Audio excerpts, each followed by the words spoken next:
Okay, so this is the last part of the notes. Again, we're not going to cover MRI in the exam, just because, again, this is getting out to you so late, but I would like you to make an effort to try to go over these at least. So, magnetic resonance imaging. Magnetic resonance imaging is a non-ionizing technique that uses radio frequency, electromagnetic radiation, and large magnetic fields to produce images.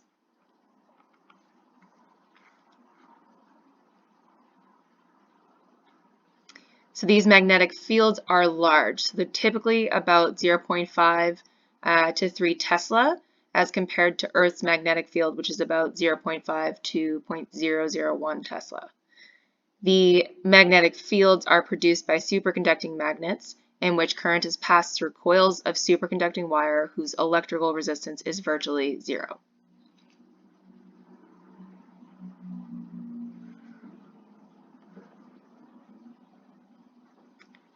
So MRI is constructed using nuclear magnetic resonance, so NMR. It creates anatomical or structural, as well as physiological or functional details in a risk-free modality. It has a strong soft tissue contrast, so it's a useful modality. And it's tomographic imaging, so it creates 2D slices, but those can be put together to create a 3D model as well. Scans can last several minutes rather than a few seconds, as in an X-ray CT. So this means that patient motion could be a problem. Additionally, MRI is significantly more expensive than CT due to superconducting magnets.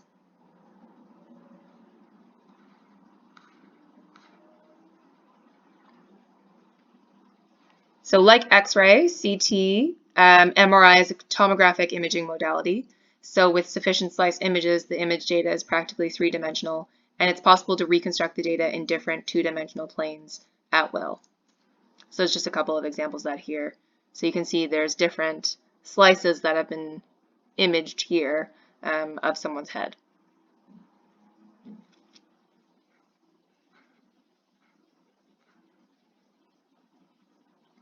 MRI is a good modality to image the whole body as it utilizes hydrogen atoms, which are abundant in biological tissue.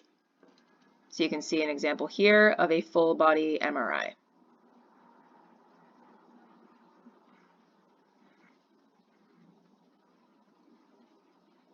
So as I've already mentioned, with sufficient slice images, the image data is practically three-dimensional. So there's an example of that here, where someone has used a number of the 2D slices to come up with a 3D model of someone's brain.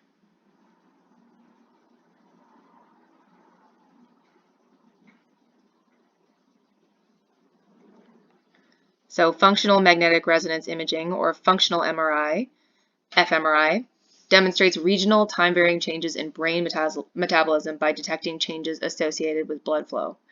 So when an area of the brain is in use, blood flow to that region increases, and fMRI can detect this. So this is often used to examine changes in brain function, for example, from injury or from disease.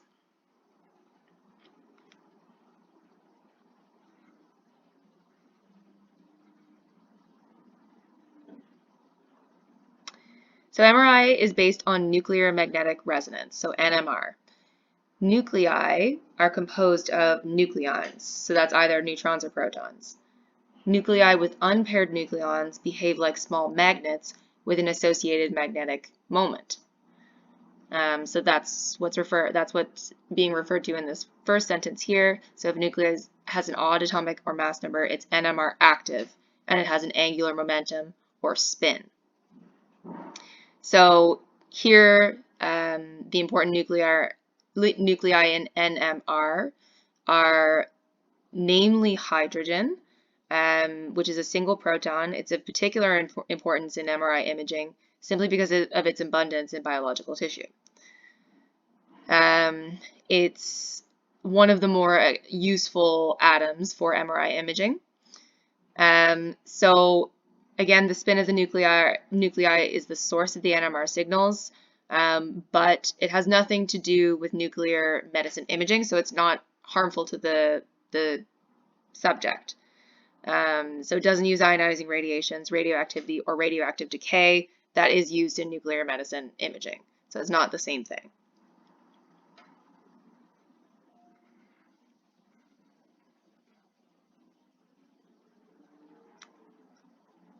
So hydrogen nucleus or proton, they are NMR active. And as I've mentioned a couple times now, they're abundant in the body, often, well, not often, it's due to water content. And this provides strong NMR signals.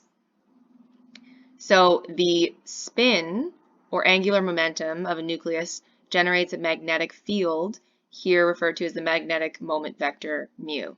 So mu is equal to the gamma symbol times this symbol. So the gamma symbol is the gyromagnetic ratio in radians per second per Tesla. Okay, and so protons always have a spin. The direction and strength of proton spin determines its magnetic and electrical properties. So this is in the presence of no external magnetic field.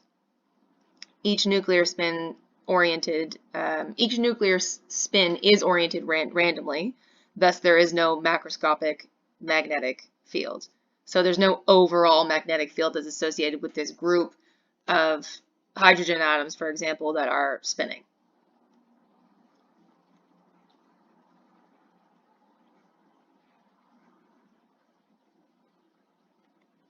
So these nuclei are behaving like small magnets with an associated magnetic moment. Normally, the direction of these magnetic moments is random. However, in an external magnetic field, they line up along the direction of the field and do something called precessing around it. So precession is a change in the orientation of the rotational axis of a rotating body. Nuclear spins are then typically oriented upwards or downwards with an angle.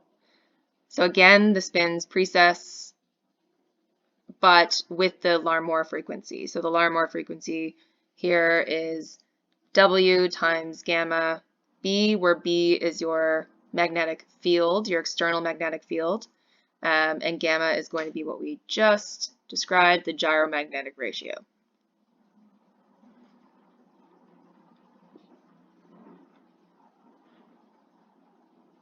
So the overall spin system here is slightly magnetized in the positive Z direction.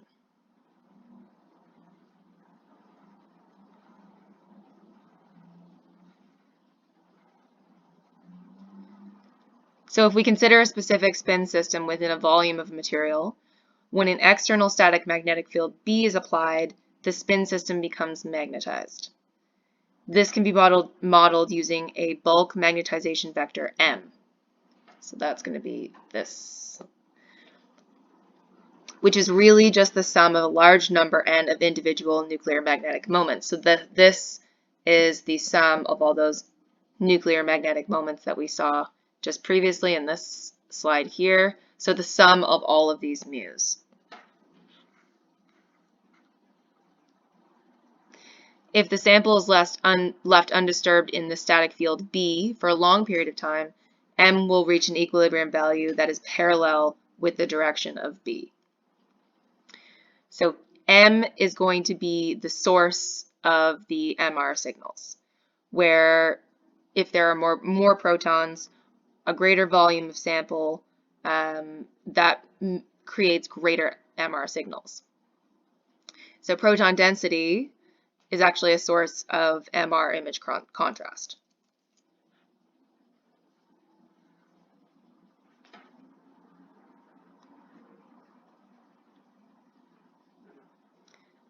So magnetization has directionality to it. So that is, it has two components. A longitudinal component, which is essentially the Z component of M of T. So that's, if we're referring to that. So the Z component of that is essentially the longitudinal component. And the transverse component is a combination of the x and y components of M. So the transverse magnetization is defined as shown here. So this equation here. And captures the two orthogonal components, mx of t and my of t, as one complex quantity. The angle of the complex number, or phase, is described in this equation here. This is referred to as the phase or phase angle of the transverse magnetization. So here is your magnetic field that's been introduced. And tilted bulk magnetization vector M precesses with the Larmor frequency. So again, this is our Larmor frequency, where the Larmor frequency has units of radians per second and describes the precession of M around B with a frequency W. So gamma here, so we've seen this a couple times now, is the gyromagnetic ratio and has units of radians per second.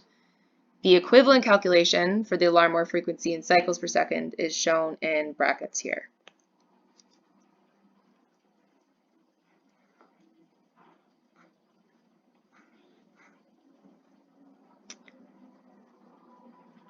So magnetization is what MRI measures.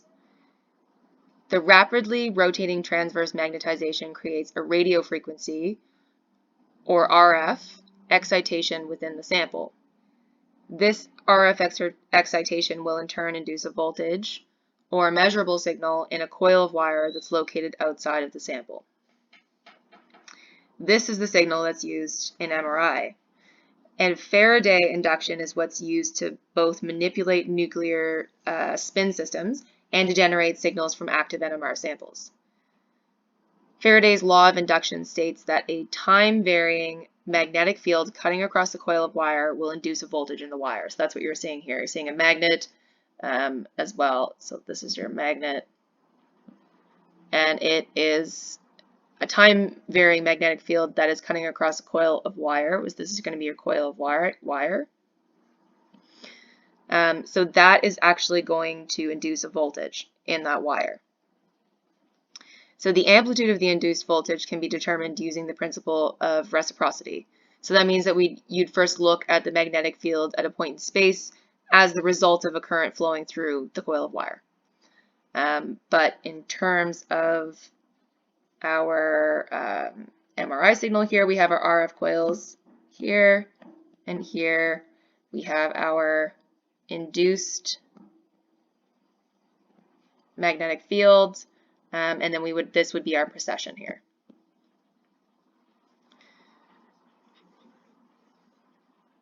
So the NMR signal is a sinusoidal wave at the Larmor frequency.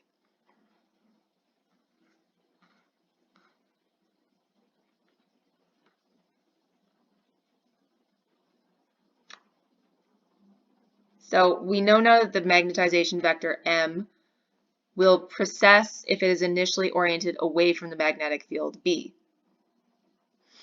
The transverse component of this precession will induce a current in an antenna surrounding the sample. By putting RF current through an antenna surrounding the sample, the spin system can be deliberately excited and thereby control the behavior of M. So this is how we can produce magnetization vectors that are not parallel to B. So in order to do that, how do we do that?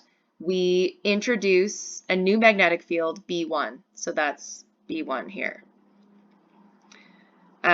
We do that by injecting RF current through an antenna surrounding the sample. And that will help us control the behavior of M. So if this magnetic field is applied at the Larmor frequency, then the precessing vector M is pushed down towards the transverse plane. So that's what's happening here. This is being pushed down towards the transverse plane. If, for example, the B1 field is in the x direction, as so, the precessing vector would move towards the y-axis. So this whole process is called RF excitation.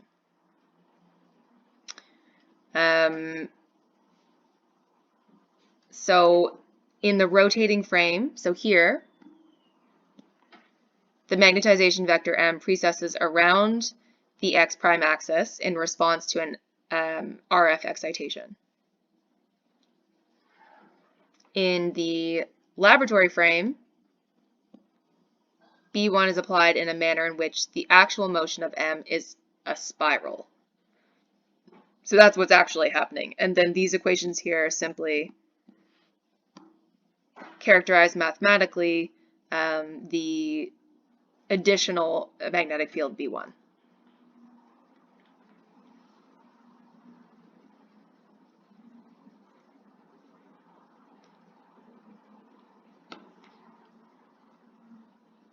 So the precession of M in the presence of the main magnetic field doesn't last forever. So the time it takes to return back to its original or its equilibrium position along the z-axis reveals important information about the dynamics of the molecules in the sample.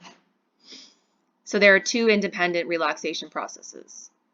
One is the longitudinal and the other is the transverse relaxation, and those give us different information about the sample.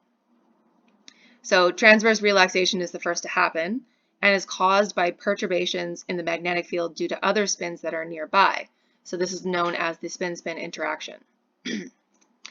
This interaction causes spins to speed up or slow down, changing their phases relative to the other nearby spins. So that's depicted in this image, and this is called dephasing, and that's caused by transverse relaxation. So again, that's called dephasing, and it causes a loss of coherence of the RF wave produced by the spin system, accompanying a loss of signal in the receiver antenna. So the resultant signal is known as a free induction decay, or FID.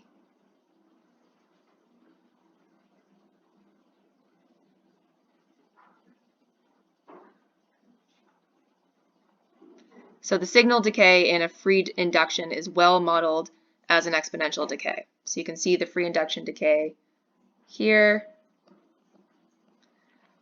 where this is the signal graphed.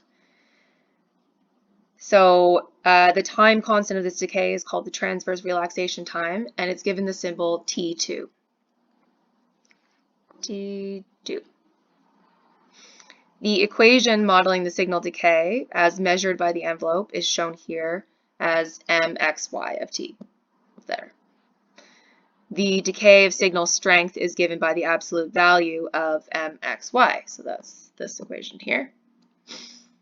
T2 is different for various types of tissues and is one of the important physical properties of the body that gives rise to contrast in MRI images. The received signal actually decays more rapidly than T2 because of local perturbations in the static field B. So this rapid decay is characterized by the time constant T2 star. So that's what's happening here, T2 star. There, where this relationship always holds, so T2 star is less than T2.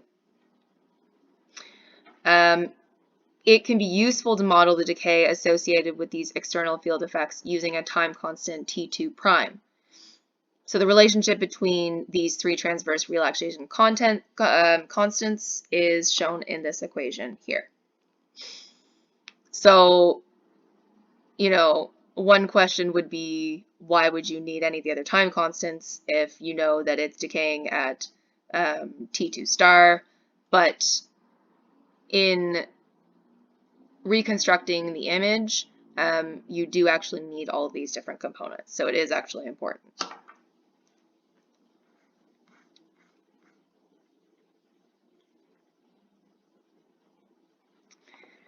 So longitudinal relaxation concerns the longitudinal magnetization MZ, which recovers back to its equilibrium value M as a rising exponential, and that's what's depicted in this figure here. So that's your rising exponential. Although transverse relaxation is a decreasing exponential and longitudinal relaxation is an increasing exponential, both processes lead to a loss of NMR signal. If a pulse is applied at t = 0, then the longitudinal magnetization obeys, this equation here, where T1 is a material property called the longitudinal relaxation time, where the notation mz of 0 plus, so that's here, refers to the longitudinal magnetization immediately after the alpha pulse and is given by the following equation. By following equation, I mean this one here.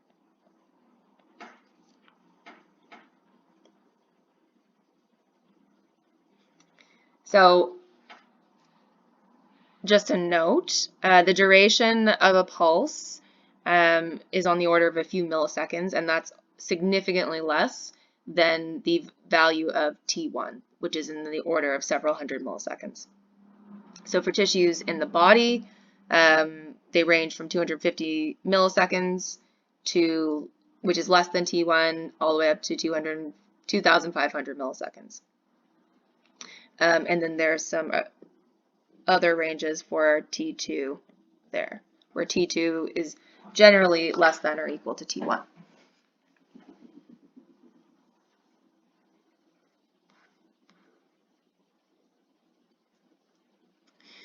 So how do we obtain an image from the NMR spectrum, since if the same tissue were in two different positions, the NMR spectrum would still produce only one peak?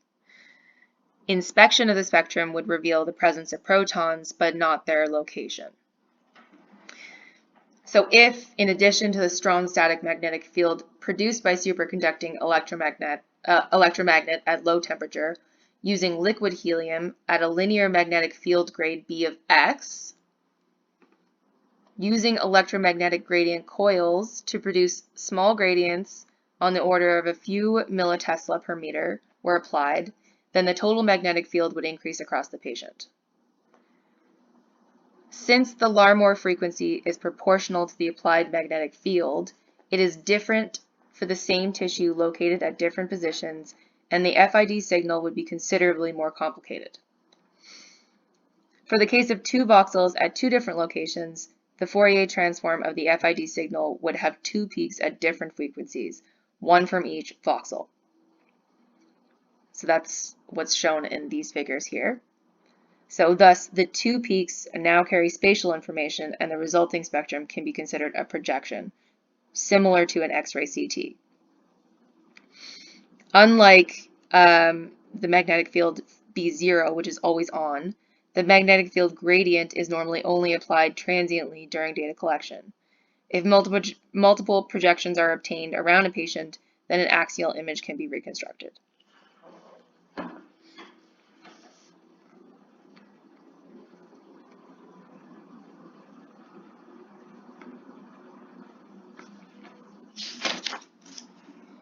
So this is showing the basic components of an MRI scanner. So the primary magnet polarizes the protons in the patient. It can either be an electromagnet using superconducting coils, which require cooling to very low temperatures and which resembles the gantry of a CT scanner, or it can be a permanent magnet constructed of rare earth alloys, in which case it has a more open structure. The gradient coils produce linear variations on the magnetic field so that the proton resonant frequencies within the patient are spatially dependent. They are fixed permanently within the primary magnet. The RF coil produces the oscillating magnetic field necessary for creating phase coherence between protons and receives the FID signal by magnetic induction. It's placed around the body part of the patient to be imaged with a geometry optimized for that specific part.